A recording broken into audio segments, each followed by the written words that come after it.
Hello and welcome back to the Round Table podcast. I haven't done one of these in a while. It's been like a month or something. I mean, Christmas has happened. It's still December. It's not New Year yet, but that's kind of overdone with. I have a few topics today to cover. For this podcast, it's consistent mainly of BioShock Infinite, because as you can see, the game I'm playing there is BioShock Infinite.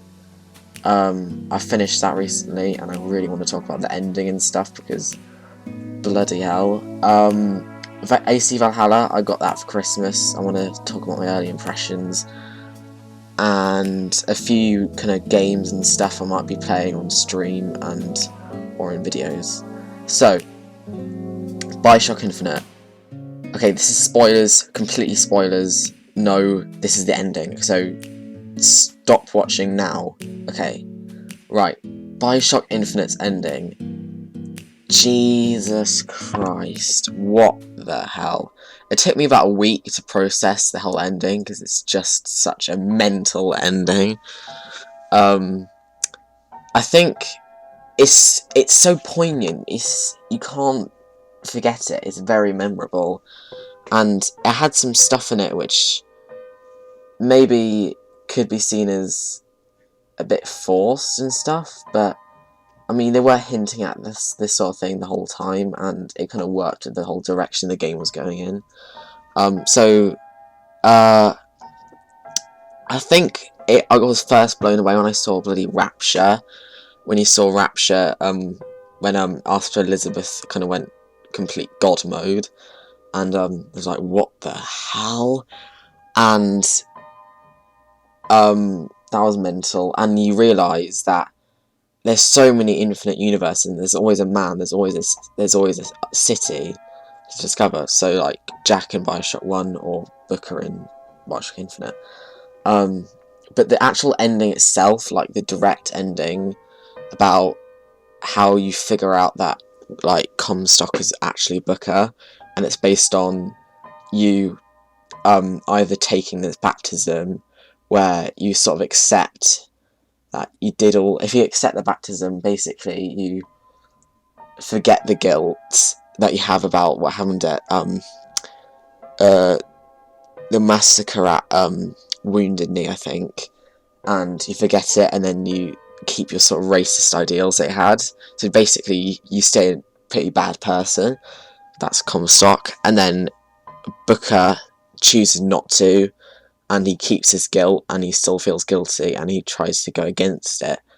And also the second twist was that Elizabeth is Booker's daughter, which is pretty mental, and it's actually Comstock is Booker, so he stole Elizabeth when Elizabeth was Anna, and then Comstock raised her, so, which is really weird, but yeah, it's kind of mental. And if you realise it, when you think about it, it's a bit like it's sort of the whole point of an Infinite was that it was sort of a bonding thing between the father and son, because they were literally father and son the whole time, which is just mental to think about.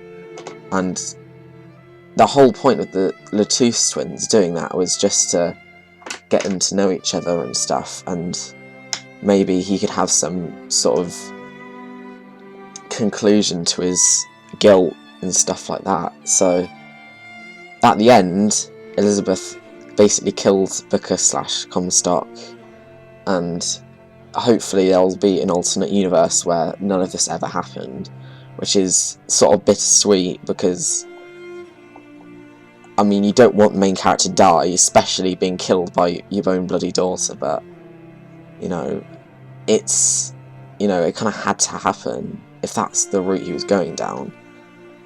I'm going to talk about my thoughts in the sort of reception and sort of criticism and stuff of the ending, or just the whole game in general. I kind of wrote a little paragraph about it.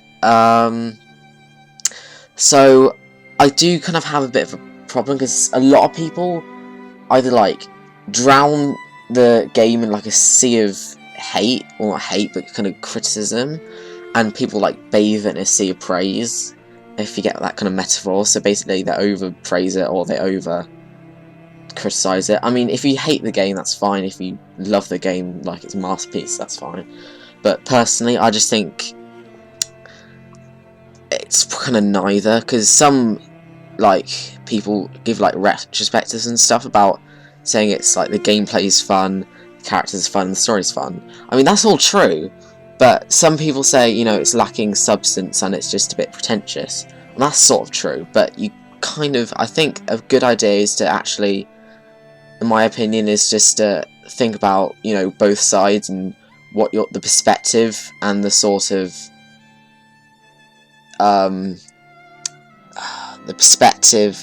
of expectations you're trying to get from BioShock Infinite. Because if you're looking for a BioShock game and that kind of gameplay, then you're probably not going to get that.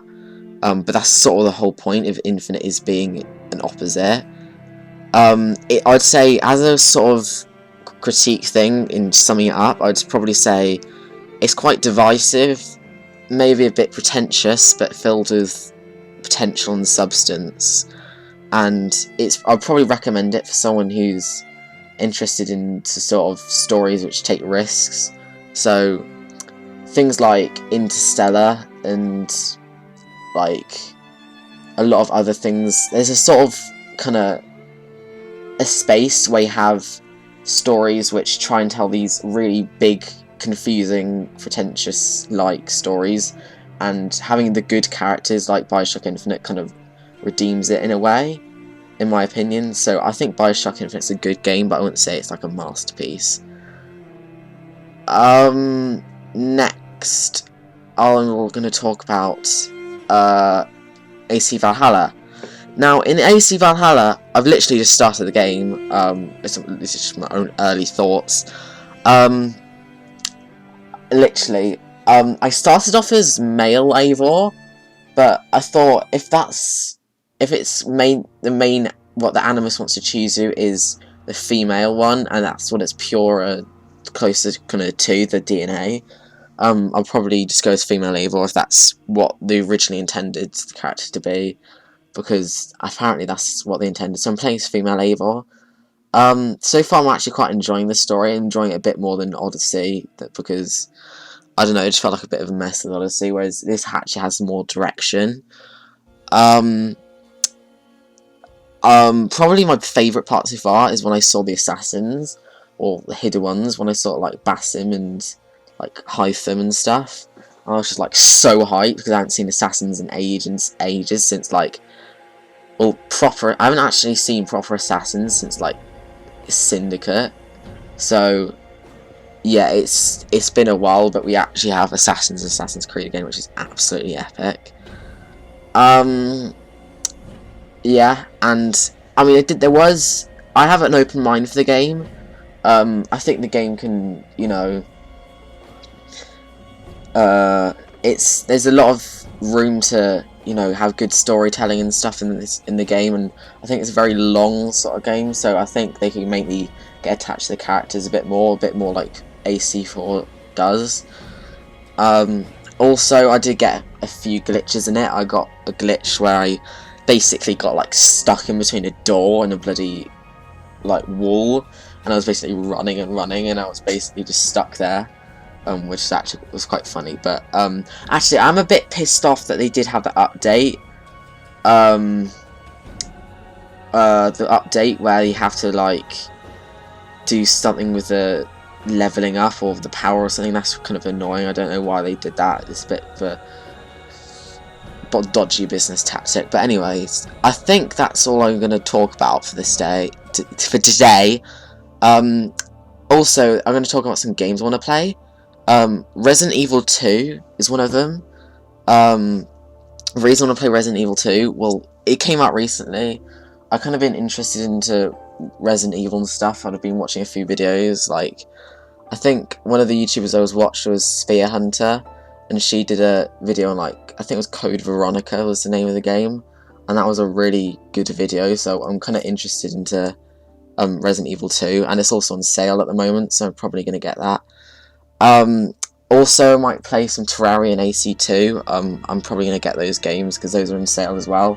And I already own those games on other consoles and stuff, but not on PC, so hopefully I'll be excited to see some Terraria and Assassin's Creed 2, which are some of my favourite games. And that's pretty much it, actually. I've got nothing more to say. Like the video, share it with your friends, subscribe if you enjoy my content, and I'll see you in the next video. Cheers. Goodbye.